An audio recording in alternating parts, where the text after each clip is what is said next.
다음 목차로 징계, 해고, 퇴직금 부분을 좀 보도록 하겠습니다.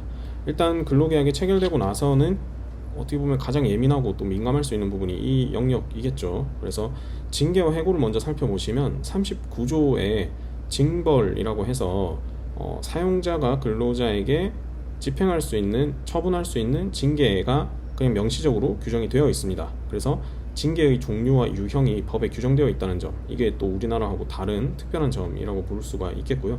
우리나라는 사실 이제 사업장마다 그런 징계 유형은 또 다르게 규정을 할 수가 있거든요. 뭐 취업규칙에서 규정하는 대로 혹은 단체 협약에서 정해지는 대로 이렇게 징계를 다양한 유형으로 운영을 할 수가 있는데, 이 아랍에미리트 연합국 같은 경우에는 그렇지 않다라는 거죠. 그리고 뭐 주의, 경고, 감봉은 1개월당 5일분 이하까지만 가능하다고 하고요. 그리고 이제 14일 이하의 무급정직, 그리고 뭐 정기 상여금을 뭐 1년 이하의 기간 동안 지급하지 않는다.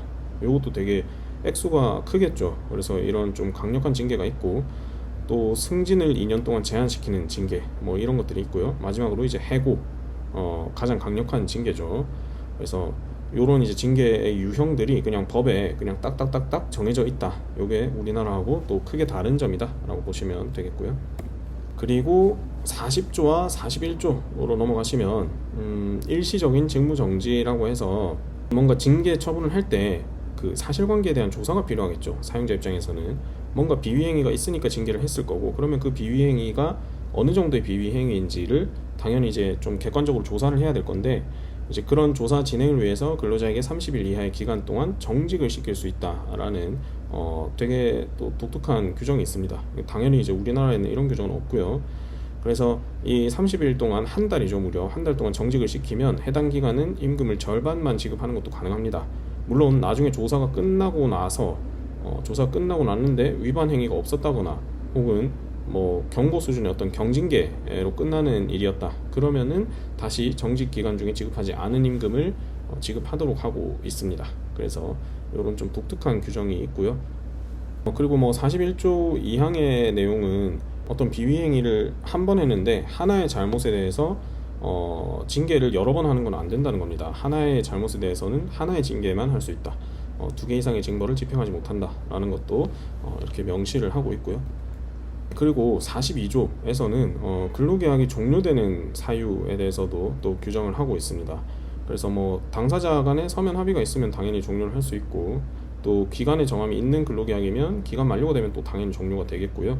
통지기간이라는 개념이 있었죠. 그러니까 서로 이제 계약 종료를 희망하는 경우에 서면으로 통지를 해야 된다라는 내용이 있었는데, 이제 그런 경우에 통지기간을 준수하면 또 당연히 이제 근로계약이 종료가 된다, 그 날짜에 맞춰서 종료가 된다, 뭐 이런 내용이고요. 그리고 이제 좀 여러분이 조금 주의하셔야 되는 거는, 사용자의 의도와 관계없는 사유로 인한 근로자의 취업 허가 갱신 조건 미이행, 요거는 근로계약 종료 사유가 돼버리기 때문에 여러분이 이제 신경을 좀 잘 써주셔야겠죠. 취업 허가 갱신 조건을 만약에 내가 바뀐 걸 모르고 있었다거나 혹은 이제 뭐 다른 급한 일들 때문에 좀 놓치고 있었다거나 그러다가 이 갱신 조건을 이행을 못하게 되면 근로계약이 그냥 종료가 돼버릴 수 있다는 겁니다. 그래서 이런 거 좀 주의해서 준비를 해주셔야 될 것 같고요. 그리고 이제 43조에서 근로계약 해지 통지라고 해서 뭐 근로계약 종료는 30일에서 90일 전에 서면으로 통지를 해야 된다라고 규정을 하고 있고, 또 통지기간을 준수하지 않으면 임금 상당액을 배상하도록 하고 있습니다. 그러니까 이게 되게 독특한 제도인데, 아까 앞에서도 잠깐 설명을 드렸지만 이게 당사자 중 어느 누구든 이거를 모두 이행을 해야 되고 서면으로 통지를 해야 된다라는 겁니다. 그러니까 근로자도 본인이 근로계약을 해지할 거면 서면으로 통지를 해야 되고, 그 기간은 최소 30일이 넘어가야 된다라는 겁니다. 이 30일을 지키지 않았으면 임금 상당액을 사용자에게 배상을 해야 됩니다. 통지기간 수당이라고 해서. 그래서 이제 요게 이제 우리나라하고 상당히 다른 부분이기 때문에 혹시 이제 아랍에미리트 연합국에 가서 또 일을 하시는 경우에 이 부분을 좀 잘 숙지를 하고 계셔야 되겠습니다.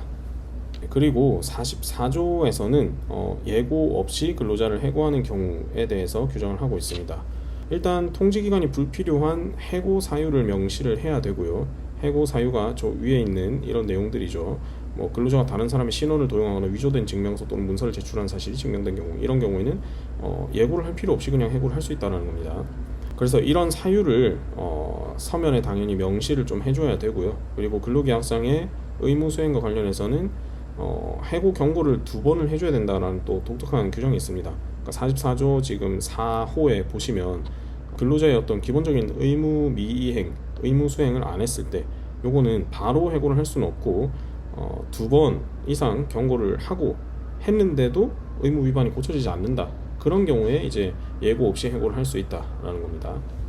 그리고 45조에서는 또 반대로 근로자가 통지 없이 근로를 종료할 수 있는 경우를 또 규정을 하고 있습니다.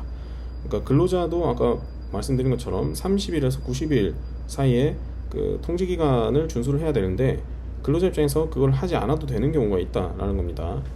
그래서 제일 대표적인 게 사용자가 이 노동법을 위반하는 경우죠. 사용자가 노동법을 위반했을 경우에는 근로자는 퇴직일부터 14일 전에 2주 전에 이 사실을 신고를 하고 사용자가 이 사실을 통지받았음에도 그 위반 행위로 인해서 근로자에게 발생한 피해를 제거하지 아니한 상태여야 한다라는 겁니다. 그러니까 이게 되게 조건이 사실 좀 까다롭긴 하죠. 근로자 입장에서는. 그리고 근로계약상 합의한 업무와 다른 업무를 할당했을 때에도 즉시 사직이 가능하다. 요것도 이제 우리나라하고는 좀 많이 다른 부분이죠. 아까도 말씀드린 것처럼 직무에 대해서 되게 중요하게 여기고 있고 보호를 강하게 하고 있다라고 보시면 될 것 같습니다. 그래서 근로계약상에 합의한 업무와 다른 업무를 할당했을 때는 근로자 입장에서는 즉시 사직을 할 수 있다라는 거. 그리고 46조와 47조에서는 좀 구체적인 다른 유형들에 의한 어떤 근로 종료를 규정을 하고 있습니다. 46조는 건강상의 문제로 인한 근로 종료를 얘기를 하고 있고요. 이거는 이제 기본적으로 연차 휴가와 병가를 소진하기 전에는 건강상의 문제로는 해고할 수 없다라고 또 규정을 하고 있습니다. 그리고 47조에서는 적법하지 아니한 근로자의 근로 종료, 그러니까 근로자가 근로 종료를 할 때도 적법하지 아니한 경우가 있다라는 건데요. 요거는 사실 우리나라의 어떤 기본적인 그 불이익 처우 금지하고 내용이 거의 유사하다고 보시면 되겠습니다. 그러니까 근로자가 노동법 위반 진정을 했다는 이유로 사용자가 해고를 할 수 없다라는 거고요. 법 조항, 그러니까 47조 1호의 내용을 사용자가 위반했다라는 게 밝혀지면 최대 3개월분의 임금을 배상해야 한다라고 규정을 하고 있습니다. 근로자 입장에서는 사실은 이제 사용자의 어떤 눈치를 좀 어느 정도 볼 수밖에 없기 때문에 여기 이제 진정을 넣기가 쉽지 않은데 진정을 넣었다는 이유로 또 추가적인 불이익을 주는 것을 방지하기 위한 조항이라고 보시면 되겠습니다. 그리고 다음으로 이제 51조에서는 정규직 근로자의 퇴직금에 대해서 규정을 하고 있는데요. 이 퇴직금도 좀 자세하게 규정을 하고 있습니다. 그래서 내국인 근로자 같은 경우에는 퇴직 시에 국내연금 및 사회보장에 관한 현행 법률에 따라서 퇴직금 지급받을 수 있다라고 하고 있는데 사실 우리는 이 내국인 근로자가 아니죠. 우리가 여기로 가면은 2호를 보시면 정규직 근로를 수행하고 근속기간이 1년 이상인 외국인 근로자는 퇴직 시에 퇴직금을 지급받을 수 있고 퇴직금은 기본금에 따라서 계산하며 이는 다음과 같다 해서 첫 근속 연수 5년간에는 각 1년에 대하여 21일분의 임금입니다. 우리나라는 1개월분의 임금인데 여기는 21일분의 임금이죠. 그러니까 우리나라보다 좀 더 퇴직금의 기준이 되는 금액이 좀 더 낮다라고 보시면 될 것 같고요. 5년이 넘어가면 이제 각 1년에 대해서 30일분의 임금, 우리나라랑 동일한 기준으로 계산을 하게 되는 겁니다.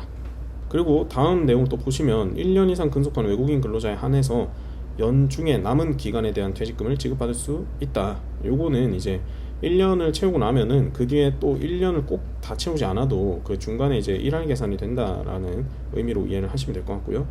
그리고 외국인 근로자에 대한 퇴직금은 2년분의 임금을 초과해서 안 된다라는 외국인 입장에서는 억울할 수 있는 그런 규정이 또 있습니다. 그래서 2년분의 임금, 내가 근속을 아무리 오래 해도 그 퇴직금의 액수 자체가 2년치 연봉을 넘어갈 수는 없다라는 겁니다. 그러니까 최대 내가 받을 수 있는 퇴직금의 액수는 2년치 연봉이다. 외국인 근로자 입장에서 그렇게 이해하시면 되겠고요. 그리고 53조에서는 계약 종료 시에 근로자에 대한 비용 지급, 이거는 우리나라의 어떤 금품 청산 의무와 매우 유사한 제도라고 보시면 되겠습니다. 그러니까 사실 일수도 똑같습니다. 퇴직일로부터 14일 이내에 근로계약과 관련된 청산해야 되는 금품을 다 지급을 해줘야 된다. 근로자에게 이런 의무가 또 규정이 되어 있고요.